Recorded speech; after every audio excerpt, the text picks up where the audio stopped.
नमस्कार दोस्तों, आज हम एनसीईआरटी गणित कक्षा 10 के क्वेश्चन नंबर 14 को हल करेंगे प्रश्नावली 6.3 के, जो कि दिया हुआ है कि एक त्रिभुज ए बी सी की भुजाएं ए बी और ए सी तथा माध्यिका ए डी एक अन्य त्रिभुज की भुजाओं पी क्यू और पी आर तथा माध्यिका पी एम के क्रमशः समानुपाती हैं, तो दर्शाइए कि त्रिभुज ए बी सी समरूप है त्रिभुज पी क्यू आर के।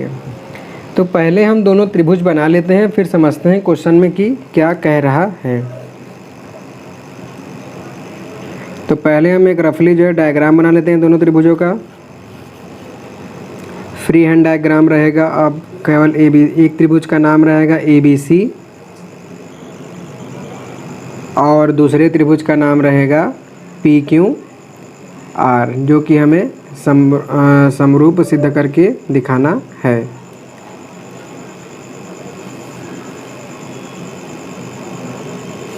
तो इस तरीके से मैंने दोनों त्रिभुज बना लिया है, जिसका मैं पहला नाम रख देता हूँ ए बी सी और दूसरा हो गया पी क्यू आर। ठीक है, ये यहाँ तक है, क्यों अलग है ये। तो अब जैसा कि इसमें क्या कह रहा है कि त्रिभुज ए बी सी की भुजा ए बी ए सी माध्यिका ए डी, मतलब कि हमें एक बिंदु ए से एक रेखा खींचनी है जो कि माध्यिका होगी और बी सी को बिंदु डी पर आके मिलेगी। तो क्वेश्चन में क्या कहा कि त्रिभुज ए बी सी की भुजा ए बी ए सी और माध्यिका ए डी एक अन्य त्रिभुज की भुजाओं पी क्यू पी आर तथा माध्यिका पी एम, मतलब कि यहाँ पर भी एक माध्यिका हम ऐसे खींचेंगे, ये हो गया पी एम के क्रमशः समानुपाती है, मतलब कि इनका जो अनुपात है वो आपस में बराबर है। तो हमको दिखाना क्या है कि त्रिभुज ए बी सी समरूप है त्रिभुज पी क्यू आर के। तो दोस्तों, पहले जो क्वेश्चन में दिया गया है उसको हम पहले नोट कर लेते हैं कि क्वेश्चन में दिया है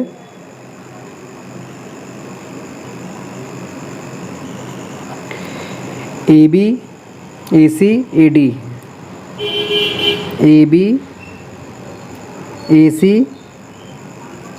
ए डी दूसरे त्रिभुज की पी क्यू पी आर तथा P M, P Q P R और पी एम, इनसे जो है अनुपात बराबर है। और हमें जो सिद्ध करना है वो आप लिख लीजिएगा, सिद्ध करना है त्रिभुज ए बी सी समरूप है त्रिभुज पी क्यू आर, बस केवल ये ब्लैक वाला। तो जैसा कि आपने अगर सब वीडियो देखते होंगे क्वेश्चन का, तो आपने क्वेश्चन नंबर 12 में देखा होगा कि वो भी बिल्कुल इससे कुछ मिलता जुलता था, बस उसमें अंतर क्या था, उसमें A B P Q B C Q R, मतलब कि उसमें इन दोनों भुजाओं का अनुपात दिया था और माध्यिका का इसमें क्या दिया है A B A C A D, और ये उसी संबंध में इधर। तो यही अंतर है। तो जैसा कि हम देख रहे हैं कि दो भुजाओं का अनुपात ए बी ए सी का पी क्यू क्यू आर से अनुपात तो बराबर है। अगर किसी तरीके से हम इन दोनों के बीच का कोण भी बराबर दिखा दें तो इसमें हम लिख सकते हैं कि भुजा समरूपता से दोनों त्रिभुज ये समरूप हो जाएंगे। तो वही करने के लिए हमें इस क्वेश्चन में जो है कुछ रचना भी करना होगा। तो हम इसमें रचना कर लेते हैं। तो रचना क्या करेंगे कि डी ई समांतर ए बी तथा दूसरे त्रिभुज में यम एन समांतर जो है पी क्यू खींचा,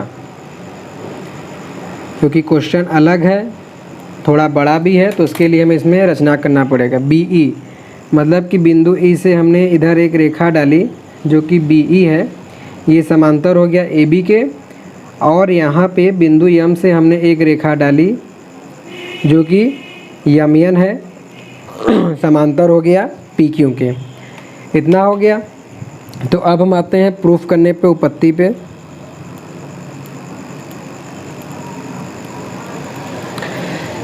तो उपपत्ति में देखा जाए तो जैसा कि दिया है, क्योंकि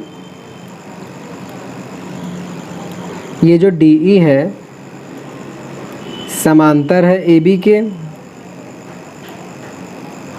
और उसके साथ ही साथ तथा BC का मध्य बिंदु D है। मतलब कि ये माध्यिका है तो इन दोनों को बराबर अनुपात में बांटेगी, तो इसका मध्य बिंदु हो गया। और जब ये BE इसके समांतर है और D इसका मध्य बिंदु है, तो इसलिए E भी जो है E AC का मध्य बिंदु हो जाएगा। AC का मध्य बिंदु होगा, क्योंकि आपने जब ये त्रिभुज चैप्टर शुरू हुआ था तो 6.2 में आपने एक प्रमेय पढ़ा हुआ था जिसको हम आधारभूत समानुपाती प्रमेय या शॉर्टकट में BPT प्रमेय कहते थे, कि अगर किसी त्रिभुज के किन्हीं दो भुजाओं के मध्य बिंदु को हम मिला देंगे तो वह तीसरी भुजा के समांतर होती है और उन दोनों भुजाओं को बराबर अनुपात में बांटती है। तो जब ये इसका मध्य बिंदु हुआ तो ये भी इसका मध्य बिंदु होगा। एक चीज़ और आप ध्यान दीजिए, अगर ये मध्य बिंदु है तो जितना मान BD का होगा उतना ही मान DC का होगा। मतलब कि दोनों बराबर हैं, तो हम लिख सकते हैं कि इसका अनुपात 1 है और इसका भी अनुपात 1 है। उसी तरीके से हमने जब BPT में दिखाया कि E इसका जो है मध्य बिंदु है, तो यहाँ पर भी AE का मान जितना होगा उतना ही मान EC का होगा। ठीक है, इस बात को ध्यान दीजिएगा। अब उसके बाद इनसे बनने वाले दोनों त्रिभुज की हम बात करते हैं। तो एक त्रिभुज बन रहा है ये छोटा वाला, जिसको हम कह सकते हैं CDE, और उसके बाद इसी से संबंधित बन रहा है CBA। तो हम इन्हीं दोनों त्रिभुज में आते हैं। त्रिभुज CDE तथा त्रिभुज CBA में। तो इन दोनों त्रिभुज में जैसा कि हमने भी सिद्ध किया है कि ये दोनों बिंदु इसके मध्य बिंदु हैं और तीसरी रेखा के समांतर है, तो ये इन दोनों भुजाओं को समान अनुपात में बांटेंगे। मतलब CB बटे छोटे वाले त्रिभुज की भुजा CB और बड़े वाले त्रिभुज की भुजा CB, CD बटे CB।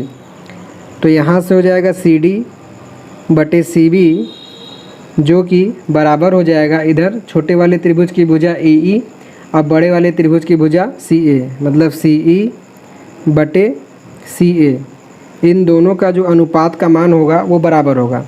जैसा कि आप देख सकते हैं कि CD 1 अनुपात है और CE भी 1 अनुपात है। मतलब CD बराबर CE बराबर 1 अनुपात। ये इसका मान नहीं है, ये मैंने अनुपात दिया है 1 अनुपात। और उसी तरीके अगर CB देखें तो 1 और 1 मिलके 2 अनुपात हो गया, और CA देखें तो 1 और 1 मिलके 2 अनुपात हो गया। तो CB बराबर CA बराबर ये हो गया 2 अनुपात। तो दोनों भुजाओं का जो अनुपात है वो बराबर है। और दोनों में अगर हम देखें तो CDE में भी कोण C आ रहा है और CBA में भी कोण C आ रहा है। तो इस कारण से यहाँ पे जो ये कोण C है वो उभयनिष्ठ हो जाएगा। तो हम लिख सकते हैं कि कोण C बराबर कोण C, जो कि उभयनिष्ठ कोण है। तो जब ये दोनों भुजा और इससे संगत कोण बराबर हो गया तो इस आधार पर हम लिख सकते हैं कि इसलिए त्रिभुज CDE समरूप हो जाएगा त्रिभुज CBA के। कोण भुजा कोण समरूपता से, मतलब कि भुजा कोण भुजा समरूपता से, भुजा संगत कोण फिर भुजा, इस से हमने दिखा दिया कि ये जो है कि दोनों त्रिभुज समरूप हो गया। तो जब ये दोनों त्रिभुज हमने दिखा दिया कि समरूप है, तो यहाँ से इनके जो संगत भुजाओं का अनुपात होगा समरूप त्रिभुजों का वो बराबर होगा। मतलब कि यहाँ पर हम लिख सकते हैं कि CD बटे CB का अनुपात, CD बटे CB का अनुपात बराबर होगा CE बटे CE बटे CA के अनुपात के, और इनके आधार DE बटे AB के अनुपात के। DE बटे AB, या फिर हम ये लिख दें इसको ED बटे AB। और इनका अनुपात हम जानते हैं कि यह है 1/2। ठीक है, यहाँ तक आ गया। अब अगर हम इस रेशियो की बात करें तो यहाँ से हो जाएगा ED बटे AB बराबर 1/2। तो यहाँ से अगर हम ED का मान निकालें तो ED का मान निकालेंगे तो AB ऊपर अंश में गुणा हो जाएगा, तो ये हो जाएगा AB/2। ठीक है, मतलब कि ये जो AB का मान है वो ED के दुगने के बराबर है, मतलब कि AB बराबर 2 टाइम ED। इसको हम मान लेते हैं कि यह समीकरण 1, जिसका कि अभी हमें आगे यूज करना होगा। ठीक है, अब आगे देखते हैं। ये तो हो गया इस त्रिभुज की बात, अब इसमें देखते हैं। अब तो दोस्तों, जैसा कि आपने देखा कि हमने रचना से जब DE को AB के समांतर खींचा तो हमने दोनों त्रिभुजों को सर्वांगसम सिद्ध कर दिया, छोटे वाले बड़े वाले को। तो यहाँ से हमको एक निष्कर्ष निकला कि ये जो CD है वो AB के दुगने के, ED है ये AB के दुगने के बराबर है। तो सेम चीज़ यहाँ पर भी वही है, NM जो है PQ के बराबर है, PQ के समांतर है। और यहाँ पर भी ये छोटा त्रिभुज बन रहा है, ये बड़ा त्रिभुज। अगर इसको भी हम सर्वांगसम सिद्ध करेंगे तो यहाँ से ये निष्कर्ष निकल जाएगा कि जो NM है वो PQ के आधे के बराबर है। तो जैसा क्वेश्चन में जब वही चीज़ सेम करना रहता है मैथ्स में, तो हम वही चीज़ दोबारा करके नहीं दिखाते हैं, हम यहाँ पर लिख देते हैं कि इसी प्रकार जो है कि NM बराबर हो जाएगा सामने वाली भुजा PQ/2 के। सेम प्रोसेस बिल्कुल वही रहेगा। ये इसका मध्य बिंदु है, जैसे हमने CDE और CBA को समरूप दिखाया, तो यहाँ पर हम दिखाएंगे NMR और PQR को। फिर उसके बाद ये समरूप होने के बाद यही निष्कर्ष बनेगा, छोटा भुजा बड़ा भुजा, छोटा भुजा बड़ा भुजा और दोनों आधार। फिर वहाँ से ये 1/2 का, तो वही चीज़ बिल्कुल प्रोसेस है। तो यहाँ से NM बराबर हो जाएगा PQ/2 के। तो यहाँ से जो ये PQ का मान हो जाएगा ये 2 गुना हो जाएगा NM के। इसको हम मान लेते हैं कि समीकरण 2। अब हम आते हैं कि जो हमें क्वेश्चन में गिवन है कि जैसा कि दिया है कि AB/PQ बराबर है AC/PR और AD/PM के। तो जैसा कि समीकरण 1 से हमने निष्कर्ष निकाला है कि AB का मान है 2 टाइम ED, तो यहाँ इस AB की जगह हम लिख सकते हैं 2/ED। और जो PQ है, समीकरण 2 से निष्कर्ष निकला है कि PQ का मान है 2 गुना NM के। ये मान AC, चित्र में अगर हम AC देखें तो AC 1 ये और ये 1 दोनों का मान बराबर है। तो इस AC को हम लिख सकते हैं 2 गुना AE। देखिए कैसे, AC बराबर हम लिख सकते हैं AE plus EC, AE plus EC। और AE और EC दोनों का मान बराबर है, तो ये AE और ये भी हो गया AE, तो बराबर हो जाएगा 2 टाइम AE। तो AC की जगह हम लिख देंगे 2 गुना AE। और उसके बाद जो ये PR है, इस त्रिभुज का मान PR, सेम चीज़ वही है, ये भी 1 है, ये भी 1 है। तो इसको भी हम लिख सकते हैं कि 2 टाइम PN, जैसा कि हमने AC को लिखा हुआ था। तो ये हो जाएगा 2 टाइम PN, मतलब 2 PN बराबर, इस AD और PM को हम ऐसे ही रखेंगे AD/PM। आप देख सकते हैं कि ये 2 से 2 कट गया, ये 2 से 2 कट गया। ये कैसे हुआ लिख दें, समीकरण 1 व 2 से। तो उसके बाद जो हमें संबंध मिला वो हो गया ED/NM बराबर है AE/PN बराबर है AD/PM। देखिए ED, AE, AD, AE और AD, तो इन तीनों भुजाओं से मिलके ये त्रिभुज बन रहा है ED, AE और AD। मतलब कि ये त्रिभुज जिसका नाम हो जाएगा ADE, त्रिभुज ADE। दूसरा देखें NM, PN, PM, NM, PN, PM, मतलब कि ये वाला त्रिभुज, इसको हम नाम दे देंगे PMN, त्रिभुज PMN। तो इन दोनों त्रिभुज के भुजाओं का अनुपात जो है बराबर है, और हम जानते हैं कि जब किन्हीं दो त्रिभुज का भुजाओं का अनुपात बराबर होते हैं तो वो क्या होता है, सर्वांगसम होता है। ठीक है, तो इस थ्योरी के अनुसार ये दोनों त्रिभुज जो है कि सर्वांगसम हो गया। ठीक है, तो दोस्तों जैसा कि हमने यहाँ दिखा दिया कि त्रिभुज ADE जो है कि समरूप हो गया त्रिभुज PMN के, जैसा कि आप चित्र में देख सकते हैं ADE समरूप है PMN के। तो जब दोनों त्रिभुज समरूप हैं तो इस आधार पर हम लिख सकते हैं कि जो ये वाला कोण है इस वाले कोण के बराबर हो जाएगा, मतलब कि कोण DAE बराबर हो जाएगा कोण MPN के। तो यहाँ हम लिख सकते हैं इसलिए कोण DAE बराबर हो जाएगा कोण MPN के समरूपता से, और इसको हम मान लेते हैं समीकरण 3। तो अब देखिए थोड़ा समझने वाली बात जो है ये मैंने आपको समझाने के लिए बनाया, नहीं नोट करना है। जैसे हमने इस आधे वाले भाग में रचना किया, रचना करके इसको इसके आधे के बराबर और समांतर दिखाया, फिर संबंध निकाल के सिद्ध कर दिए कि दोनों का ये आधे भाग का त्रिभुज का कोण बराबर है। उसी तरीके से अगर हम बिंदु D से इस साइड रचना करते हैं तो वो AC के बराबर होता आधा और उसके समांतर होता। सेम चीज़ M से इधर करते तो PR के बराबर होता आधे के और PR के समांतर होता। और फिर हम ये दिखा देते हैं कि ये जो आधा कोण है इस आधे कोण पे बराबर है, सेम प्रोसेस से। ठीक है, तो जब सेम प्रोसेस होता है तो मैंने बताया कि हम इसी प्रकार करके लिख देते हैं। तो यहाँ पर हम दिखा देंगे इसी प्रकार कोण BAD बराबर हो जाएगा कोण QPM के।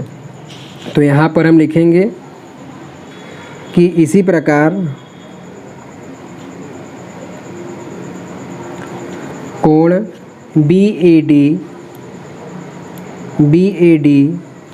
बराबर हो जाएगा कोण QPM के। इसको हम मान लेते हैं समीकरण 4। और अब अगर हम इन दोनों कोणों को जोड़ दें तो ये कोण A बन जाएगा और इनको जोड़ दें तो कोण P बन जाएगा। तो अब समीकरण 3 व 4 जोड़ने पर, तो जब हम समीकरण 3 और 4 जोड़ेंगे तो समीकरण 3 में कोण था DAC जो कि हमने लिखा हुआ है DAE, कोण DAE समीकरण 4 के बाएं पक्ष का कोण BAD, चित्र में भी दिख सकते हैं BAD प्लस कोण BAD बराबर राइट साइड का कोण जो कि उसमें दिया है MPN, कोण MPN प्लस इसका राइट साइड QPM।